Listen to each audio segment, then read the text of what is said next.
귀한 찬양 감사드립니다. 오늘을 향한 기도라는 제목의 이 찬양이 가사답게 우리가 매일매일 이런 삶을 살기를 소망하며 살아내는 우리 모두가 되시기 바랍니다. 오늘 우리가 함께 살펴볼 창세기 21장 말씀은 아브라함의 가정의 이야기입니다. 8절부터 21절까지 말씀은 특별히 하갈과 이스마엘의 이야기에 집중되어 있는데요. 오늘은 이번에는 사라의 이야기로 함께 이 이야기를 살펴보고자 합니다. 사라는 하나님의 약속은 분명히 받았는데 그 현실이 기대와 다르게 흘러가고 기다리다 지쳐서 자기 방식대로 해결해 보려다 보니까 일이 더 꼬여버린 상황입니다. 우리도 이런 경험을 때로는 하곤 합니다. 그 뒤엉켜버린 현실 가운데에서 하나님께서 어떻게 일하시는지를 오늘 본문을 통하여서 함께 살펴보고자 합니다. 먼저 8절 말씀에 아이가 자라매 젖을 떼고 이삭이 젖을 떼는 날에 아브라함이 큰 잔치를 베풀었더라. 이삭이 젖을 떼는 날에 아브라함이 큰 잔치를 베풀었다 하였습니다. 이 잔치가 히브리어로 미시테라고 하는데 작은 잔치가 아니라 고대 근동시대에 영아 사망률이 굉장히 높았기 때문에 아이가 무사히 젖을 뗄 때까지 자라났다는 것은 정말 귀한 일이었습니다. 정말 경사 중에 경사였습니다. 더구나 무려 100세 얻은 아들이었죠. 아브라함과 사라에게 이 날이 얼마나 감격스러운 날이었겠습니까? 그래서 웃음꽃이 활짝 피인 아주 성대한 잔치를 벌인 것입니다. 그런데 빛이 강하면 그림자도 짙은 법이지요. 이 아름다운 잔칫날에 그날 한쪽에서는 하갈과 이스마엘이 짐을 꾸려야 했습니다. 축제와 추방이 같은 날 같은 집안에서 이루어진 것입니다. 도대체 왜 이런 일이 일어났을까요? 그리고 그 안에서 하나님께서 어떻게 행하셨을지 오늘 이 질문을 붙들고 끝에 본문으로 살펴보겠습니다. 9절 말씀입니다. 사라가 본즉 아브라함의 아들 애굽 여인 하갈의 아들이 이삭을 놀리는지라. 사라가 하갈이 낳은 이스마엘이 이 이삭을 놀리고 있다는 장면을 목격합니다. 그리고 곧바로 10절에 그가 아브라함에게 이르되 이 여종과 그 아들을 내쫓으라. 이 종의 아들은 내 아들 이삭과 함께 기업을 얻지 못하리라 하므로 저 여종과 그 아들을 내보내 달라고 아브라함에게 말하는 것입니다. 이 장면만 보면 사라는 아주 냉정한 사람처럼 느껴집니다. 그런데 이 갈등의 뿌리를 따라가다 보면은 그 씨앗을 뿌린 것은 바로 사라 자신이었습니다. 앞서 창세기 16장 말씀을 보면은 오랫동안 아이가 생기지 않던 사라가 더 이상 기다리지 못하고 자신의 몸종 하갈을 아브라함에게 들여보내서 아들을 얻으려고 했습니다. 근데 이런 것은 당시 고대 근동 사회에서는 낯선 일이 아니었습니다.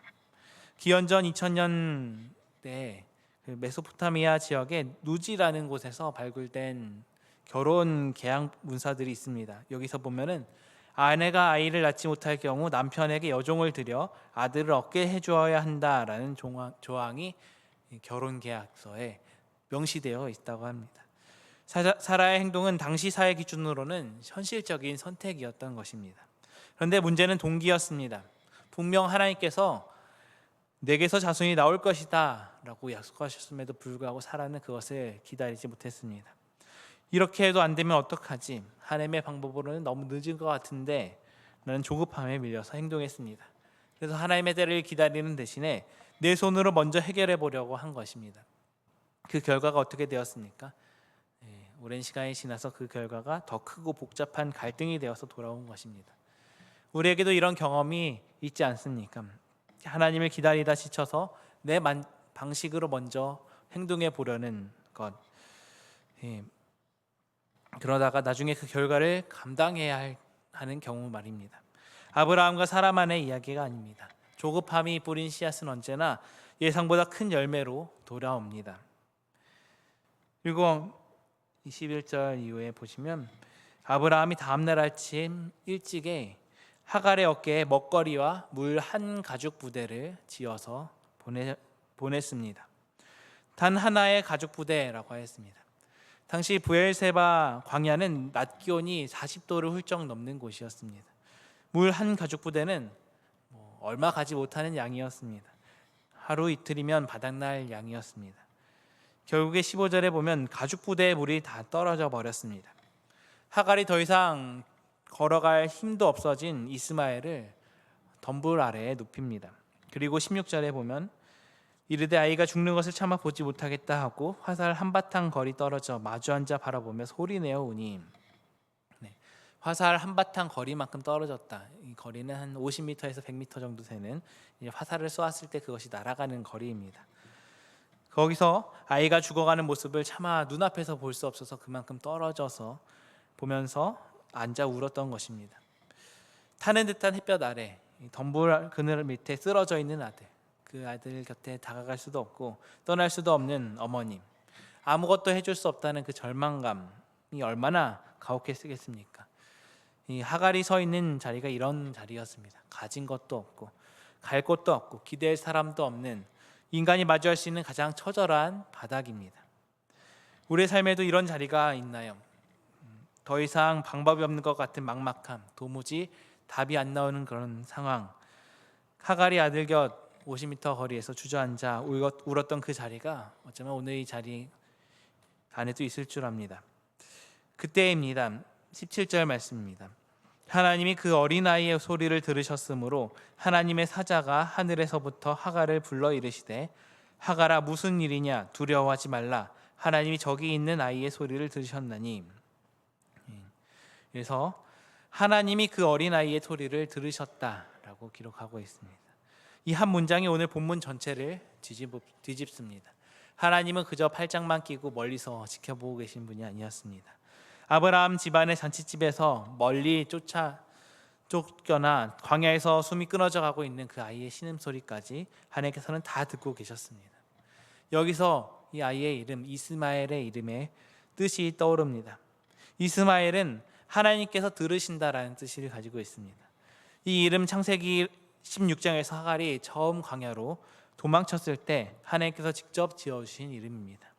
아이가 태어나기도 전에 그 이름 안에 이미 약속이 담겨 있는 것입니다.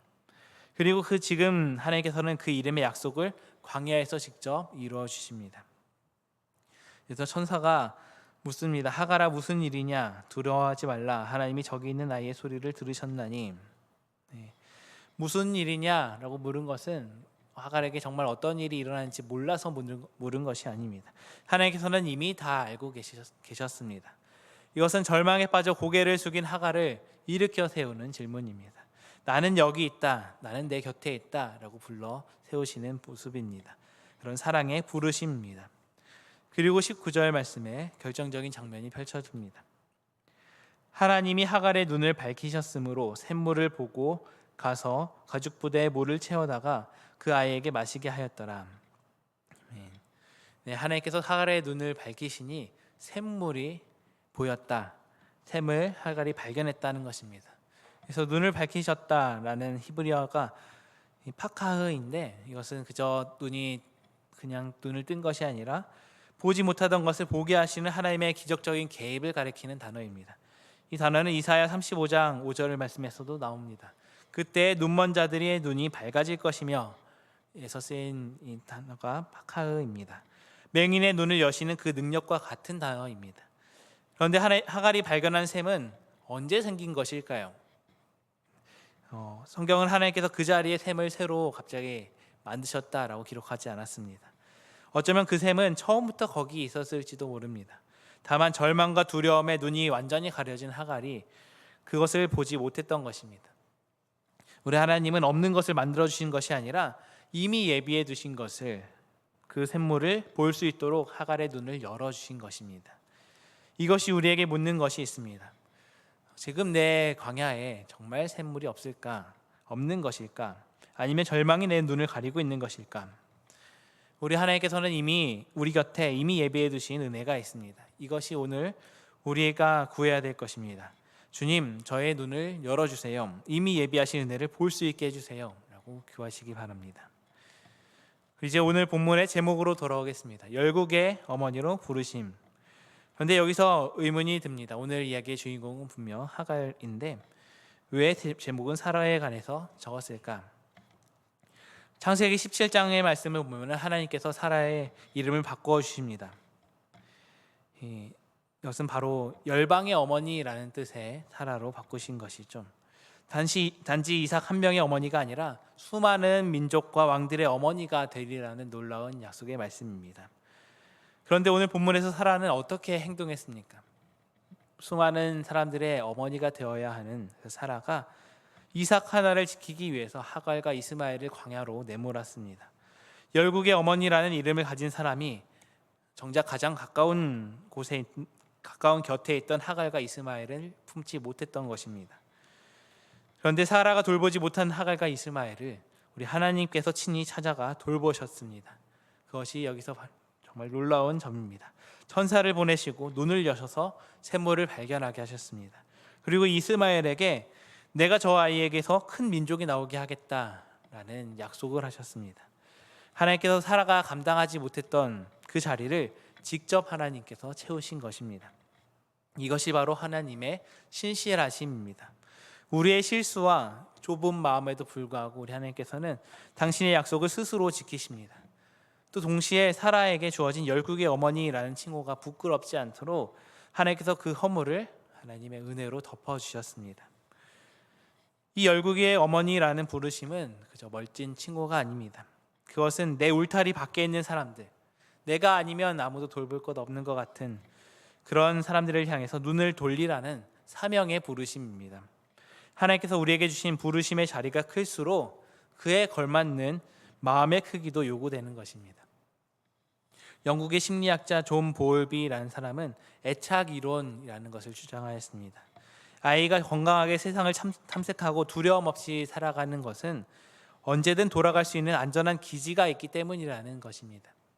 마치 새끼 오리가 어미 오리를 졸졸 쫓아다니듯이 돌아오면 언제나 반겨주고 붙들어주는 그 존재가 있다면 그 아이는 비로소 세상을 향해서 당당하게 나아갈 수 있습니다. 그렇다면 우리의 안전한 기지는 어디입니까? 그것은 바로 하나님이십니다. 광야에서 하갈의 울음소리를 들으시고 그 닫힌 눈을 여셔서 이미 예비하신 샘물을 보게 하시는 분, 그 하나님이 오늘 우리의 기지가 되어주십니다. 그리고 우리가 인생의 광야 한가운데서도 무너지지 않을 수 있는 것은 우리가 강해서가 아닙니다. 어디서 무너지든 달려가면 받아주시는 그분이 계시기 때문입니다. 그리고 그 안전한 기지 위에 선 우리는 이제 우리 곁에 있는 하갈과 이스마엘을 향해서 눈을 돌릴 수 있어야 합니다. 다큐멘터리 울지마 톤즈의 주인공인 이태석 신부님은 남수단에서 나병 환자들과 함께 살았을 때 그분의 제자들이 이태석 신부님한테 가장 먼저 배웠던 것이 있다고 합니다. 병명을 묻는 것일까요? 처방을 쓰는 것일까요? 그 전에 먼저 그 손을 덥석 잡아주는 것을 배웠다고 합니다. 그것이 의료 행위가 아니라 먼저 사람을 보는 것이었습니다. 열국의 어머니로 부름받은 우리의 삶이 바로 그런 모습입니다. 내 편과 내 자식의 울타리를 넘어서 광야를 걷고 있는 누군가에게 손을 내미는 것. 오늘 하나님께서 우리에게 말씀하십니다. 걱정하지 마라. 내가 너와 함께한다. 내 눈을 열어 이미 예비한 샘물을 보게 하겠다 라고 하시는 이 약속이 우리 가운데에도 주어졌습니다. 이 약속을 붙들고 우리 또한 우리 곁에 누군가에게 그 샘물을 함께 나누는 복된 성도들이 되시기를 축복합니다. 짧게 마쳤네요. 기도하겠습니다. 나를 살피시고 나의 울음소리를 들으시는 하나님 아버지 감사드립니다. 오늘 우리는 하갈과 이스마엘이 걸어간 브엘세바 광야 앞에 서서 우리 자신의 모습을 보았습니다. 하나님의 약속을 알면서도 끝까지 기다리지 못하고 나의 방식으로만 해결하려다 더 큰 상처와 갈등을 만들었던 날들을 돌아봅니다. 우리 사라처럼 내 것만 지키려다가 내 곁에 하갈과 이스마엘을 광야로 내몰던 좁은 우리 마음을 주님 앞에 내려놓습니다. 내가 어디서 왔느냐 어디로 가느냐 물으시는 그 음성 앞에서 우리의 연약함을 고백합니다. 광야 한가운데 물이 다 떨어진 것 같은 절망 속에서도 무서워하지 말라고 말씀하시는 주님의 음성이 오늘 우리의 귀에도 들려오게 하여 주옵소서. 하갈의 눈을 열어 이미 예비하신 샘물을 보게 하셨던 것처럼 주님께서 오늘 우리의 닫힌 눈도 열어 주옵소서. 절망과 두려움에 가려서 보지 못했던 주님의 예비하심을 바라볼 수 있게 하시고 광야에서도 이스마엘과 함께 하셨던 하나님께서 오늘 우리와 우리 자녀와 함께 계심을 믿게 하여 주옵소서. 또한 우리를 열국의 어머니로 부르시는 그 사명의 자리로 나아가게 하여 주옵소서. 내 가족, 내 편만 챙기는 좁은 울타리를 넘어서 이 세상의 광야를 헤매는 소외된 이들의 손을 먼저 붙잡는 용기를 더하여 주옵소서. 사라의 허물을 당신의 은혜로 덮어서 수습하신 것처럼 우리의 연약한 삶도 주님의 손 안에서 아름답게 완성해 주시옵소서. 이 예배를 통해 받은 말씀의 씨앗이 우리 삶의 강야에서 생수의 생물이 되게 하여 주시옵소서. 이 모든 말씀 예수님의 이름으로 기도합니다. 아멘. 찬송가 407장 함께 찬양하시겠습니다.